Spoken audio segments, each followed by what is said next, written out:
Assalamualaikum warahmatullahi wabarakatuh. A'udzu billahi minasyaitonir rajim. Bismillahirrahmanirrahim. Alhamdulillahirabbil alamin wassalatu wassalamu ala asrofil anbiya'i wal mursalin wa ala alihi wa sahbihi ajmain amma ba'du. Anak-anakku sekalian yang insyaallah dimuliakan Allah, yang insya Allah menjadi orang yang semangat untuk menuntut ilmu. Tema kita hari ini adalah bab 4, yaitu mengenai Al-Quran dan hadis adalah pedoman hidupku.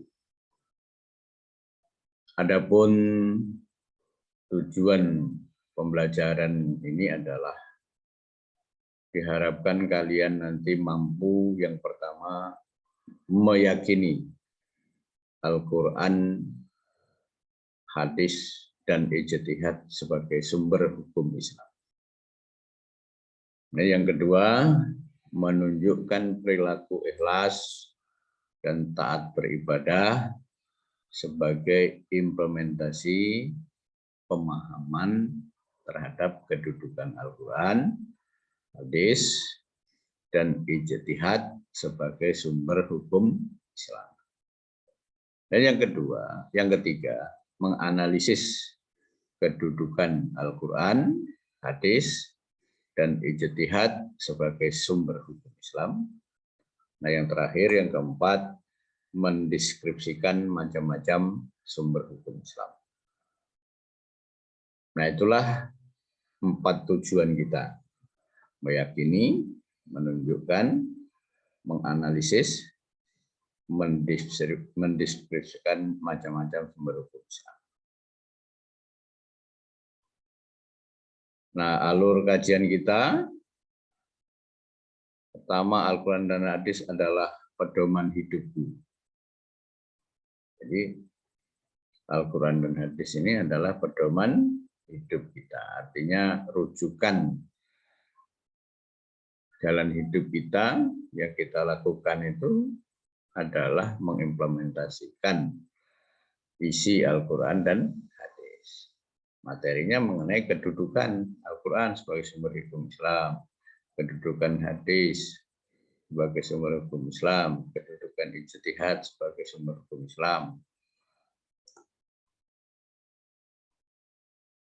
Kemudian juga akan mengetahui mengenai dalil. Dalil itu adalah dasar-dasar yang mendasari.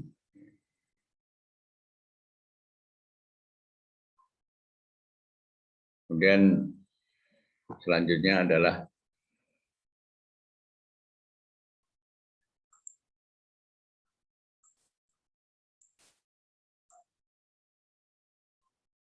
pengertian sumber hukum Islam.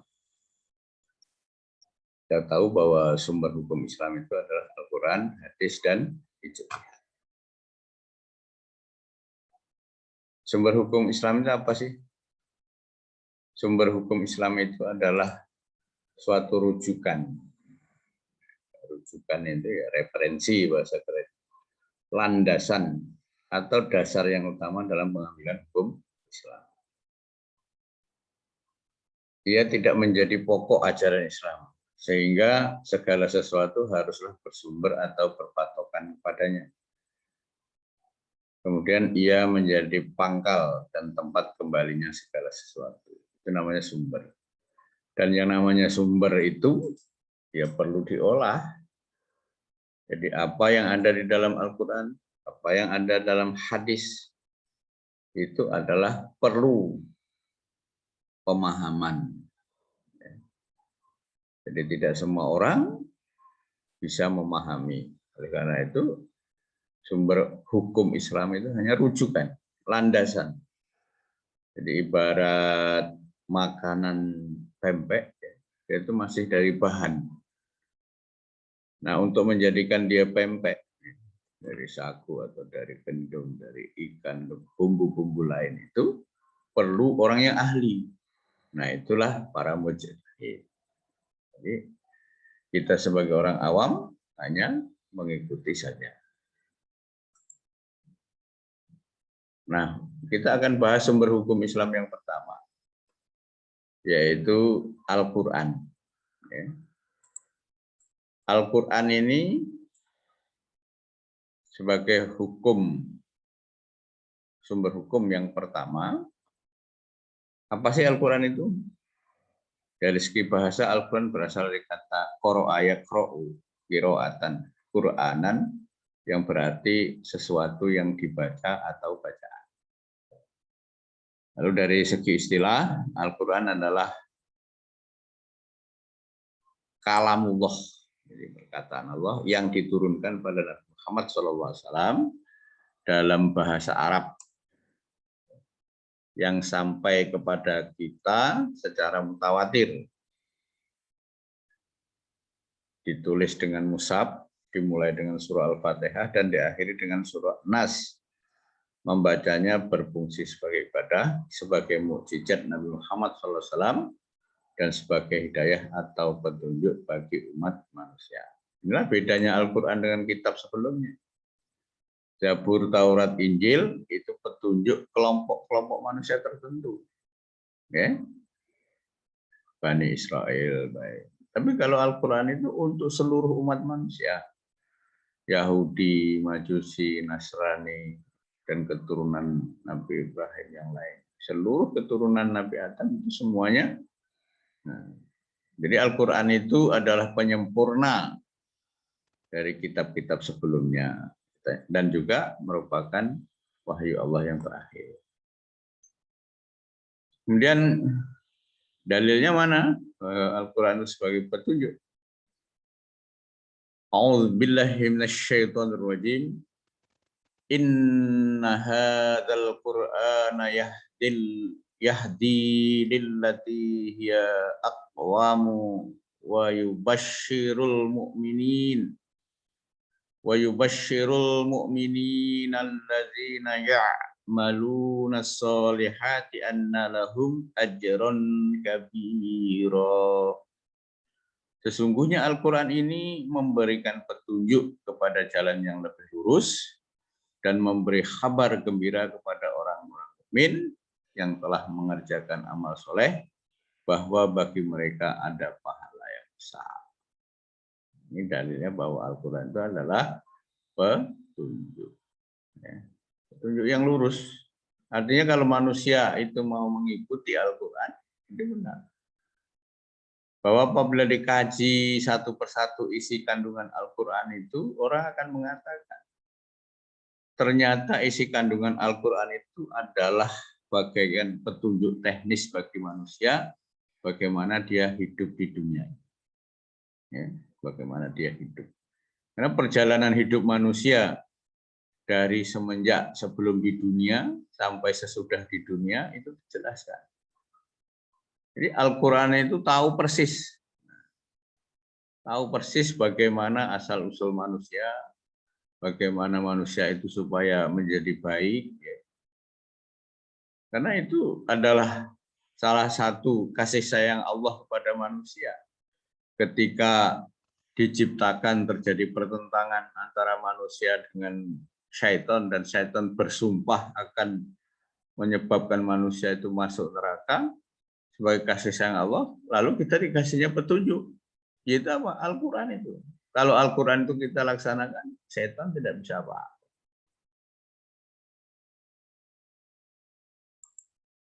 Nah, yang kedua, kedudukan Al-Quran sebagai sumber hukum Islam. Jadi sebagai sumber hukum Islam, Al-Quran memiliki kedudukan yang sangat tinggi. Ia merupakan sumber utama dan pertama, sehingga semua persoalan harus merujuk dan berpedoman kepadanya. Jadi dia sebagai sumber pertama dan utama. Jadi sebagai yang harus menjadi rujukan utama. Contohnya misalkan secara fi'liyah Nabi Muhammad SAW itu beristri lebih dari satu, yaitu ada 11 istri. Tetapi begitu ada nas Al-Quran dalam surah An-Nisa itu, maka hukum menetapkan bahwa maksimal seorang suami itu boleh beristri dibatasi 4. Ingat bahwa Islam itu bukan pencetus poligami, tetapi dia adalah pembatas poligami. Artinya sebelumnya itu, kalau dalam sejarah riwayat-riwayat atau tarikh-tarikh Islam itu, orang-orang Quraisy itu yang mampu istrinya itu lebih dari 4, ada yang 29, 49, bahkan istri terakhirnya itu diwariskan pada anaknya yang pertama. Itu biasa aja terjadi.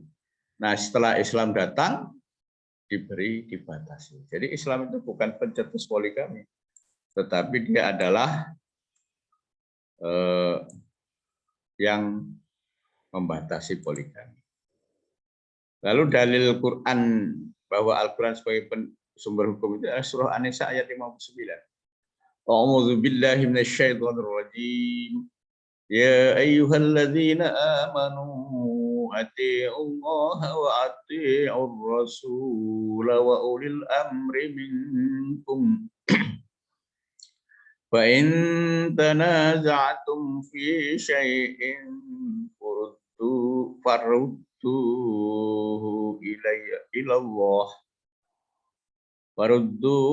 ilallah war rasuli in kuntum tu'minuna billahi wal yaumil akhir dzalika khairu wa ahsanu ta'wila.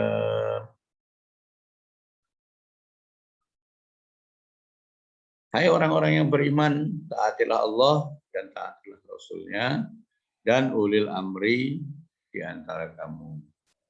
Kemudian jika kamu berlainan pendapat tentang sesuatu, maka kembalikanlah ia kepada Al-Quran. Kembalikan pada Allah, itu maksudnya pada Allah. Dan Rasul-Nya itu sunnahnya.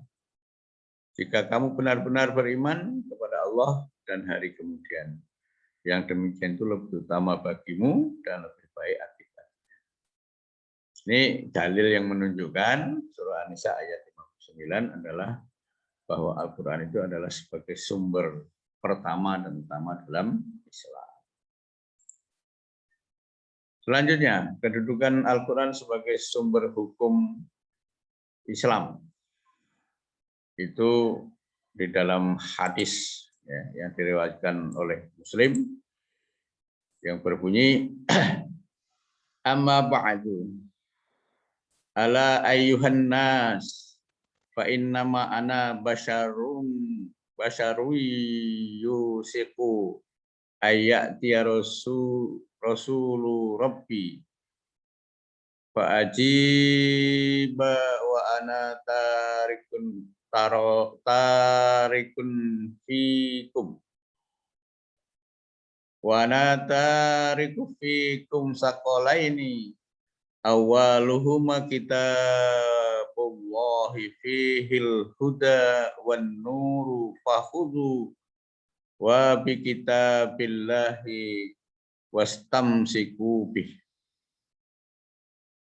Artinya, amma ba'du wahai sekalian manusia, bukankah aku sebagai manusia biasa yang diangkat menjadi rasul, dan saya meninggalkan bagi kalian semua 2 perkara utama besar. Yang pertama kitabullah yang di dalamnya terdapat petunjuk dan cahaya penerang, maka ikutilah kitabullah Al-Quran dan berpegang teguhlah kepadanya. Nah, ini merupakan dalil bahwa Al-Quran itu sebagai sumber hukum yang pertama. Kalau yang pertama tadi dalam An-Nisa itu pernyataan Allah, ini pernyataan Nabi Muhammad yang menunjukkan bahwa pentingnya kitabullah sebagai rujukan utama dalam hidup kita. Lalu apa isi kandungan Al-Quran? Para ulama mengelompokkan hukum yang terdapat dalam Al-Quran ke dalam 3 bagian. Yaitu pertama mengenai akidah atau keimanan, yang kedua syariah atau ibadah yang dibagi 2, yaitu hukum ibadah mahdhah dan ghairu mahdhah, dan hukum muamalah. Yang ketiga akhlak atau budi pekerti. Lalu Apa akidah itu? Akidah atau keimanan adalah keyakinan yang tertancap kuat di dalam hati. Akidah terkait dengan keimanan terhadap hal-hal yang gaib yang terangkum dalam rukun iman, yaitu arkanul iman, yaitu iman pada Allah, malaikat, kitab suci, para rasul, hari kiamat, qada dan qadar. Lalu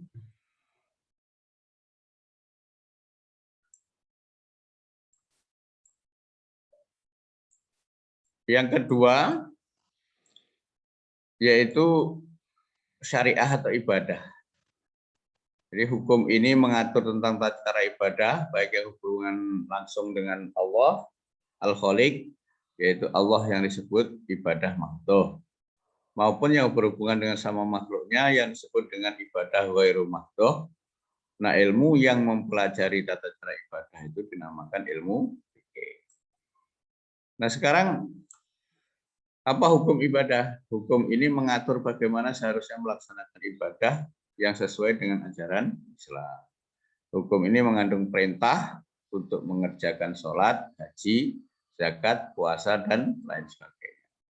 Lalu hukum muamalah, yaitu hukum ini mengatur interaksi antara manusia dan samanya, seperti hukum tentang tata cara jual beli, hukum pidana, hukum perdata, hukum warisan, pernikahan, politik, dan lain sebagainya.